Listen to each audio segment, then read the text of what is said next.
ঘরে থাকা সব উপকরণ দিয়েই তৈরি করে ফেলা যাবে পারফেক্ট চিকেন বিরিয়ানি। দেখতে যেমন সুন্দর লাগছে, আলহামদুলিল্লাহ খেতেও অনেক বেশি মজা ছিল। তো চলুন ভিডিওটি আপনাদের সাথেও শেয়ার করি। আসসালামু আলাইকুম সবাইকে, কী অবস্থা সবার? আজকে আমি রান্না করেছিলাম বাসায় চিকেন বিরিয়ানি। ঘরে থাকা উপকরণ দিয়েই সব চিকেন বিরিয়ানি রান্না করলাম। প্রথমেই ভালো করে মাংসগুলো ধুয়ে তাতে একটু লবণ মাখিয়ে রেখে দিয়েছি। এখন হচ্ছে আলুটা একটু ভেজে নিব। আলুটা ভাজার আগে এখানে সামান্য একটু লবণ আর একটু চিনি অ্যাড করে দিয়েছি। এবারে ভালো করে ভেজে নিচ্ছি।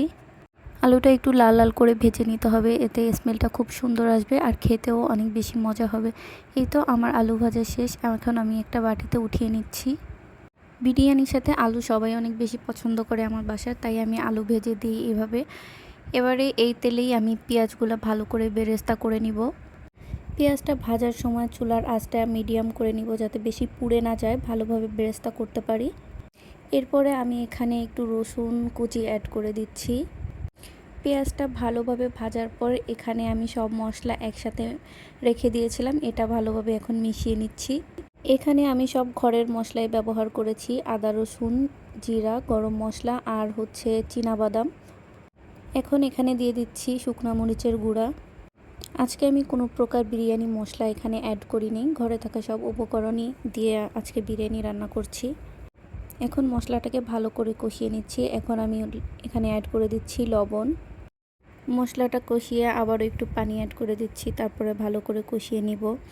এবারে অ্যাড করে দিচ্ছি হচ্ছে টক দই। টক দই অ্যাড করে কিছু সময় জাল করে নিলাম। এই তো আমার মশলা কষানো শেষ। এখন আমি মুরগির মাংসগুলো দিয়ে দিলাম। মাংসগুলো দিয়ে ভালোভাবে এবার কষিয়ে নিচ্ছি। এখানে আমি কোনো প্রকার পানি অ্যাড করিনি, মাংস থেকে যে পানিটা বের হবে ওটাতেই সিদ্ধ হয়ে যাবে। আজকে আমি এখানে 3 কেজি পরিমাণ মুরগির মাংস নিয়ে নিয়েছি আর চাল নিয়ে নিচ্ছি হচ্ছে 2 কেজি পরিমাণ।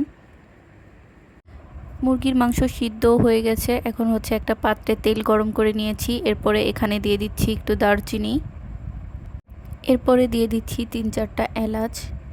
এগুলো সামান্য ভেজে এরপরে দিয়ে দিচ্ছি সামান্য আদা বাটা। আদা বাটা দিয়ে এখন একটু ভেজে নিচ্ছি। হালকা ভেজে এখন আমি এখানে অ্যাড করে দিচ্ছি লবণ স্বাদমতো। সবগুলো উপকরণ একসাথে মিশিয়ে আমি এখন এখানে চালটা দিয়ে দিচ্ছি।